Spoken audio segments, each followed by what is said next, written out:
Good morning all of you. आज हम हिंदी व्याकरण कक्षा 7 के लिए पाठ 1 पढ़ेंगे, भाषा और व्याकरण।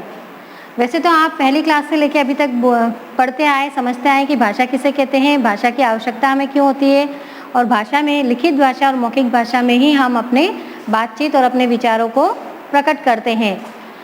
जिस तरह से एक कुम्हार अपने चाक के ऊपर मिट्टी का गोला रख के मिट्टी का बर्तन बनाता है, उसको बार बार उसको सही ढंग से करके उसको एक अच्छा रूप देता है, उसी तरह से शिक्षा के द्वारा एक शिक्षक भी आपको आपके मन में विचारों का आदान प्रदान करता है, आपको सही ज्ञान देता है, सही दिशा निर्देश देता है, उसी के द्वारा आप आगे जीवन में उन्नति करते हैं। आज हम पढ़ रहे हैं भाषा और व्याकरण। अब भाषा किसे कहते हैं, ये मैं एक छोटी सी परिभाषा आपको बता दूं। पहले भाषा विचारों की अभिव्यक्ति के लिए व्यक्त ध्वनि के संकेतों के व्यवहार को हम भाषा कहते हैं। ठीक है, इसको आपको देखो नोटबुक में भी लिखना है, मेंटेन करनी नोटबुक। नहीं तो आप सोचेंगे कि मैडम ने पढ़ा दिया, हो गया हमारा काम, ऐसा नहीं है।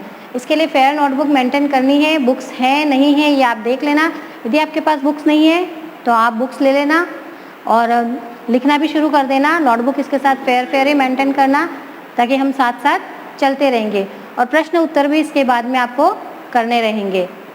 अब देखिए, भाषा के 2 रूप होते हैं, हम पढ़ते आए हैं अभी तक के, मौखिक और लिखित भाषा। मौखिक भाषा जब हम अपने विचारों को बोलकर एक दूसरे के सामने प्रकट करते हैं तो उसे हम मौखिक भाषा कहते हैं। हम सारा दिन मौखिक भाषा में ही बातचीत करते हैं, अपने विचार कक्षा में पढ़ना, कक्षा में बच्चों से बातचीत करना, दोस्तों से मिलना, दोस्तों से मोबाइल पे बात करना, ये सब हम मौखिक भाषा के रूप में ही बात करते हैं। लिखित भाषा जब हम अपने विचारों को लिख कर प्रकट करते हैं तो वह भाषा का लिखित रूप कहलाता है। अधिकांश कार्य हमारा लिखित भाषा में ही होता है। अब देखिए, मौखिक भाषा और लिखित भाषा में क्या अंतर होते हैं, ये मैं आपको बताती हूँ। मौखिक भाषा परिवर्तनशील होती है, जबकि लिखित भाषा में स्थिरता होती है, क्योंकि जो हमने लिखा हुआ है वह हमारे पास में सेफ रहता है और उसी के आगे हम आगे बढ़ते रहते हैं। मौखिक भाषा में तो क्या, हमने आज बोला कल भूल गए, इसलिए हमारा लिखित भाषा में स्थिरता रहती है। विश्व का अधिकांश कार्य, सभी कार्य लिखित भाषा में ही संपन्न होता है। लिखित भाषा में के कारण ही हमारा जो प्राचीन साहित्य है, जो प्राचीन ग्रंथ, प्राचीन साहित्य, उपनिषद, पुराण, सब कुछ हमें लिखित भाषा के रूप में ही आज भी हम पढ़ सकते हैं और वो सुरक्षित रखे गए हैं। अब देखिए, इसका आपको स्क्रीनशॉट लेना है और लिखना भी है, नोटबुक मेंटेन करनी है। इसके आगे मैं आपको और बताती हूँ कि भाषा के कितने अंग होते हैं, उनकी आवश्यकता, और भाषा की उपभाषाएं, और ये सब मैं आपको आगे बताती हूँ।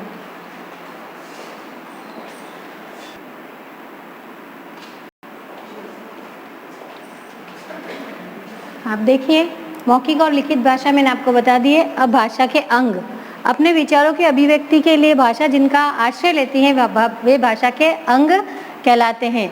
अब भाषा को पूरा लिखने और पढ़ने बनाने के लिए हमें भाषा में क्या क्या अंग होते हैं, भाषा के कौन कौन से अंग हैं, वो देखिए। ध्वनि, जितने भी शब्द, जो भी हम अपने मुख से शब्द बोलते हैं उसमें ध्वनि होती है, और ध्वनि को किन चिन्हों द्वारा निश्चित किया जाता है ये भी आपको पता है। दूसरा है वर्ण, अक्षर, वर्ण मीन्स अक्षर, वर्ण, तीसरा शब्द, चौथा वाक्य, और 5वां लिपि। यानी भाषा के मुख्य अंग कौन कौन से हो गए, ध्वनि, वर्ण, शब्द, वाक्य, लिपि। इसका आपको सही ज्ञान होगा तो ही आप भाषा को शुद्ध रूप से लिख सकते हैं और पढ़ सकते हैं। अब भाषा को लिखने की जो मौखिक शब्द हम बोलते हैं उसके लिए जो ध्वनि चिन्ह निर्धारित किए जाते हैं वो भाषा की लिपि कहलाती हैं। लिपि मौखिक विचारों को लिखकर प्रकट करने के लिए निश्चित किए गए चिन्हों को हम लिपि कहते हैं। ठीक है, ये सब आपको नोटबुक में लिखना है और इसके आधार पे आपको जो प्रश्न उत्तर दूंगी उसको भी आपको करने हैं। हिंदी, मराठी, संस्कृत की लिपि देवनागरी है। बांग्ला, गुजराती और पंजाबी की ब्राह्मी लिपि होती है। उर्दू और फारसी की फारसी लिपि होती है। अरबी की अरबी लिपि होती है, और रोमन अंग्रेजी भाषा की रोमन लिपि होती है।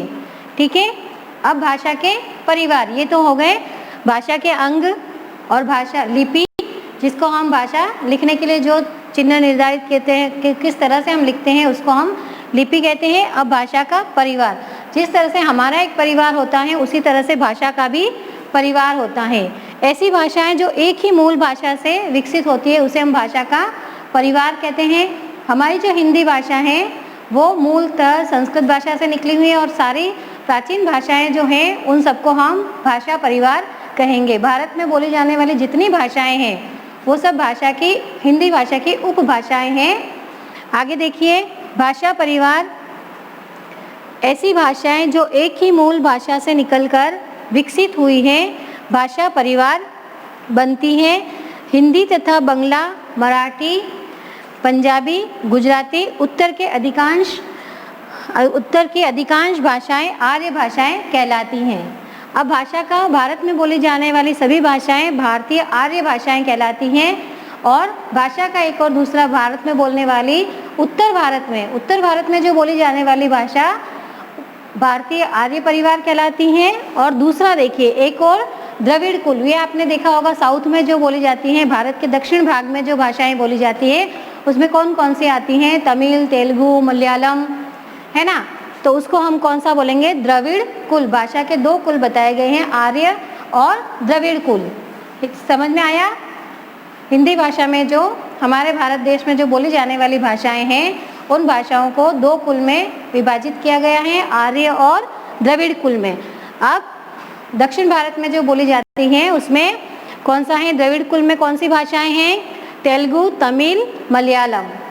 ठीक है, इतना सब आप स्क्रीनशॉट ले लीजिए। इसके आगे मैं आपको और पढ़ाती हूँ व्याकरण। व्याकरण के कौन से अंग हैं और व्याकरण की क्यों आवश्यकता है और व्याकरण का शास्त्र क्या है। ठीक है,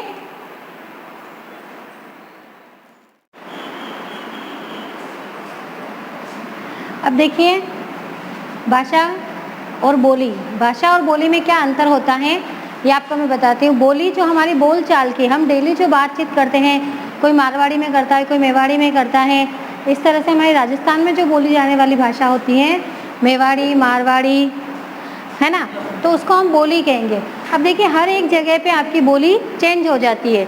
आमेट में बोलने वाला आपकी डेली यूज़ की जो बातचीत होती है उसको अलग बोलेगा, उससे थोड़ा आप आगे जाओगे, जैसे आप आमेट से सेलागुड़ा तक के गए या उससे देवगढ़ गए, उससे आगे आप जाओगे तो आपकी बोली में धीरे धीरे आपका परिवर्तन होते रहता है। तो बोली जो होती है वो हमारी क्षेत्रीय भाषा होती है। जिस क्षेत्र के अंदर हम रहते हैं उस क्षेत्र में जो बोली जाती है उसे हम बोली कहते हैं। अब बोली में कोई भाषा का हमारा साहित्य होता है, रचनाएं होती हैं, कविताएं लिखी जाती हैं, वो सब होता है, लेकिन बोली में नहीं। देखिए दादी नानी जो आपको कहानी सुनाती है वो अपनी बोलचाल की भाषा में ही कहानी सुनाती हैं। समझे आप बोली और भाषा में क्या अंतर है। अब देखिए भाषा में साहित्य की रचना की जाती है जबकि बोली में नहीं, और बोली हमारे सीमित क्षेत्र में बोली जाती है। अब हिंदी भाषा, जो हिंदी भाषा हम पढ़ते हैं उस हिंदी भाषा की अनेक उपभाषाएं भी हैं। भारत के विभिन्न प्रांतों में अलग अलग भाषाएं बोली जाती हैं। उसी तरह से भारत के पूरे देश को हमने 5 भागों में विभाजित किया है। उस 5 भागों में देखिए कौन कौन सी बोलियां बोली जाती हैं। आया समझ में? अब देखिए हिंदी की उपभाषाएं क्षेत्रीय दृष्टि से जो हिंदी, देखिए क्षेत्रीय दृष्टि से हिंदी की निम्नलिखित भाषाएं 5 उपभाषाएं होती हैं। पश्चिमी हिंदी, पूर्वी हिंदी, राजस्थानी, बिहारी और पहाड़ी। मोस्ट ऑफ हम पूरे देश में वैसे तो हिंदी बोली, समझी और पढ़ी लिखी जाती हैं, लेकिन फिर भी जो भाषाएं हैं हिंदी भाषा की जो उपभाषाएं जो होती है वो मैं आपको बता रही हूँ। अब देखिए पश्चिमी हिंदी तो हम सब बोलते हैं, लेकिन फिर भी उस हिंदी को बोलने में भी कितने नए शब्दों का उसमें समावेश होता है वो देखिए। पश्चिमी हिंदी, इसके अंतर्गत ब्रज भाषा, जो आपने देखा होगा आपके जो दोहे होते हैं ये सब, और कविताएं होती हैं, कवियों द्वारा रचित जो कविताएं होती हैं वो सब ब्रज भाषा में होती हैं। पढ़ा होगा आपने। ब्रज भाषा, खड़ी बोली, हरियाणवी, बुंदेली और कन्नौज, ये 5 बोलियां हमारी पश्चिमी हिंदी के अंग हैं। दूसरा देखिए पूर्वी हिंदी, इसके अंतर्गत कौन कौन सी आ रही है? अवधी, बघेली और छत्तीसगढ़ी, ये 3 बोलियां हमारी पूर्वी हिंदी में समावेश है इन 3 बोलियों का। ठीक है, अब राजस्थानी देखो, हम सब राजस्थान के रहने वाले हैं तो आपको पता ही है राजस्थान में कैसे बोलते हैं हम। राजस्थान में हमारी मेवाती, मेवाड़ी जो हम बोलते हैं, मारवाड़ी और हाड़ौती, इन 4 बोलियों का समावेश है। अब बिहारी तो बिहार में बोलने वाले सभी एक जैसी भाषाएं नहीं बोलते, सबको थोड़ा थोड़ा बोली जो हम बोल रहे हैं, मैंने क्या बोला कि जो हर क्षेत्र में बोली अलग अलग हो जाती हैं। ठीक है, आगे जैसे हम बढ़ते जाते हैं वैसे हर क्षेत्र की बोली जो बोलते हैं डेली यूज़ में जो हमारी भाषा होती है उसे हम बोली कहते हैं। बोली, अब बिहारी में देखो, इसके अंतर्गत भोजपुरी, मगही, मैथिली, ये 3 बोलियां आती हैं। पहाड़ी, अब इसके अंतर्गत पहाड़ी यानी आपका हिमालय जो है, हिमालय में जो बोली जाने वाली है, हिमालय की जो बोली होती है उसको हम मडियाली कहते हैं। मडियाली और कुमाऊनी, ये दोनों बोलियां पहाड़ी एरिया में बोली जाती हैं। ठीक है, अब मैंने आपको भाषा पढ़ाया है और हिंदी भाषा बोलाई है। भाषा और बोली में क्या अंतर होता है ये भी मैंने आपको लिखाया और समझाया है। इस सब को आपको नोटबुक मेंटेन करके लिखना ही है। ठीक है, नोटबुक में ये सब होना चाहिए, तभी आप इसको पढ़ोगे तो इसके बारे में बाद में जो प्रश्न उत्तर बनेंगे उससे आप आसानी से लिख सकोगे। अब मैं इसके आगे आपको और पढ़ाती हूँ थोड़ा सा। हिंदी भाषा में जो व्याकरण की जो महत्व होता है उसके बारे में मैं बताती हूँ। इसका आप स्क्रीनशॉट ले लीजिए।